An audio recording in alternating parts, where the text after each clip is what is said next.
Hello, everyone. It's a little bit of time before the eclipse. I'm not in the total path, so it's not going to be an issue for me. But the eclipse has actually made me think that I might mention a couple of things about the sun and the moon, since they're so obviously on everybody's mind right now, and that they are extremely important celestial bodies with just an infinite host of implications. Rudolf Steiner said that in a certain sense, the Earth has a gate on either side of it. There's the gate of the moon and the gate of the sun. And the sun is a gate that leads towards the future, and the moon is a gate that leads towards the past. And where we are right now on the Earth, which is in the middle of a cycle of four, there's three planetary phases before and three after. The sun and the moon are actually a really perfect encapsulation of this midpoint that we've reached, because the human being itself is divided into two separate natures that are symbolized by the sun and moon. We can talk about the twofold human being, and then the sun and the moon is a perfect example of that. So let's just examine the sun and the moon in the occult sense and see what we come up with. So the sun, right, is well, at least according to science, a light-producing body. It's technically reflecting, given light from all the different planets. Like it is a harmonizing apparatus. But even for the purposes of normal examples, it's fine. Right? The sun generates light, heat. It sends out rays. Right? It rays out. It has influence. It takes action. And so the sun nature is that which extends out to influence around itself. And that is best symbolized by, of course, the limbs and the fingers, right, raying out in most directions. And the limbs themselves and the legs, right, are like rays. It is the limb nature of the human, the sun nature, in a sense, that is what allows you to influence outside, to extend out and exert your influence on other things. That's the sun, right? Now, the moon is a reflecting apparatus. I mean, again, it technically generates a little bit of its own light, but for the purposes of this example, it's a reflecting apparatus. So we just think that moonlight is just like reflected sunlight, where it's just like, oh, it just physically reflects off the surface of the moon. And I mean, that's true, but that's not all that happens.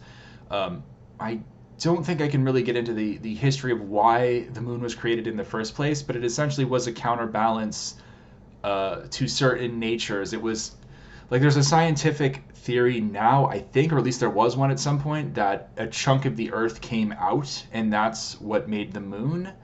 I think now they say that like a planet hit it and knocked a chunk out or something. That's actually technically correct. The moon did come out of the Earth, and I don't know what it physically looked like at the time, but it was the result of a spiritual move. Certain forces associated with the moon were getting too strong within the Earth, because, again, I can't go into cosmic history, but all cosmic bodies are a singular unit before they start splitting off. And the moon at a certain point was still part of the Earth, but its influence had to be moved to an external place. It had to work in like a sun, even though it is itself not a sun nature. It's complicated. And so the moon got extruded as a counterbalance to certain forces. But the moon is the opposite of the sun from how we're looking at it, right? The example of the moon and the human is, of course, the head, this perfect sphere, this inward locked sphere of bone, which all your thoughts can bounce off of. I mean, to be a little bit on the nose, right? The moon is an inward facing system. It doesn't really have anything to do with the outside per se. If the head was just a head, it would just sort of enjoy itself without senses tuned to the outside. The head has that ability to be an inward facing entity. And it's the moon that allows us to think, to have an enclosed personality, to feel ourselves to be an existing entity in material space. And so you have the moon nature in the head and the sun nature in the limbs. And now if you want to divide things threefold, you'd say, and then you have the chest, the mid-human nature, which is a wise, wisdom-infused compromise between the moon nature and the sun nature of the limbs. And it's also in that nature where you are free. And in that schema, this is associated with thinking, this is associated with feeling, and the limbs are associated with will. And also digestion is like inner will, as you can imagine. It's like the inner process to support the outer metabolism. And so when people think about the sun, and they think about plants, they think of, oh, well, the sun, it gives life to plants, like it helps plants grow. But all metabolic processes are destructive. In order to process something, you need to basically use heat or something to combust or break something down.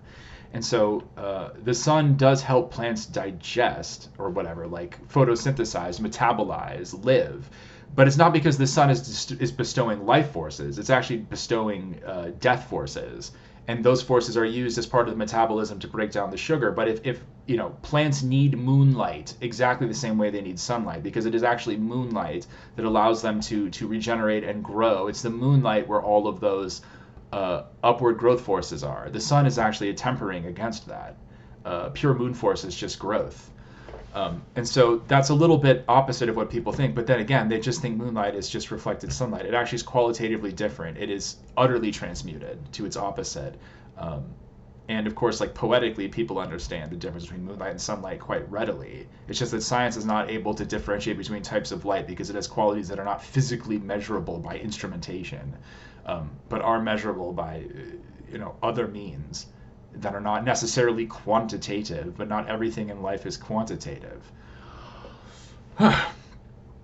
So anyway, an eclipse, therefore, can be seen as a very strange thing because you have something that is normally transmitting growth forces, life forces, sitting directly in front of a thing which is normally broadcasting, spiritualizing death forces down onto the earth.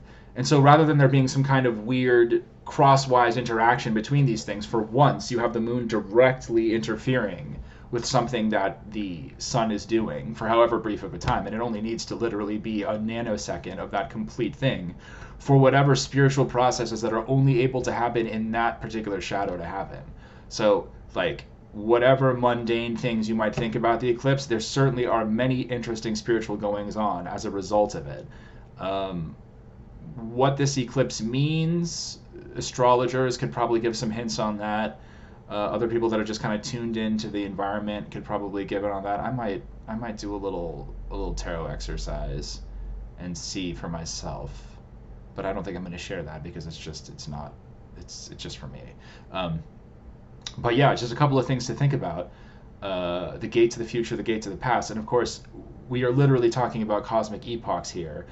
Moon was the previous epoch to what we are in, and although the one previous to that was technically called Sun, that it's kind of an anticipation because things are mirrors of each other, and so like the real Sun is kind of in the future, but it's also in the past.